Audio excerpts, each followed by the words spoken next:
আর কি অবস্থা? আচ্ছা, কাল থেকে তো ক্যাম্পাস ছুটি এখন কিছু না। তুমি চলে যাবে তোমার বাসায়, আমি চলে যাবো আমার বাসায়। তুমি আমাকে মিস করবা না?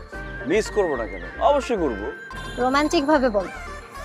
এমন ভাবে বলতেছো যেমন আমি তোমার কাছে ভাঙতি চাইছি, তুমি বলতেছো টাকা ভাঙতি নেই। এই তোমার ভাঙতির কথা শুনে আমার একটা কথা মনে পড়ে গেল। তোমার কাছে কি 1000 টাকা ভাঙতি আছে? নো। উফ, আজকাল মন ভাঙলে মন পাওয়া যায়, কিন্তু 1500 টাকা নোট ভাঙলে টাকা আর পাওয়া যায় না। টাকা ভাঙতি করতে চাও? উপায় বলে দিচ্ছি। ওই যে দেখো কি সুন্দর ফ্লাওয়ার, ওখান থেকে আমাকে গিফট করো, তোমার টাকা ভাঙতি হয়ে যাবে। ওইখানে দুইটা ফুল দেখে আমার কি মনে হচ্ছে জানো? কথাটা বললে তুমি নস্টালজিক হয়ে যাবা। খাও। আমি যখন ছোট ছিলাম অনেক সিনেমা দেখতাম, আর সিনেমার মধ্যে যখন রোমান্টিক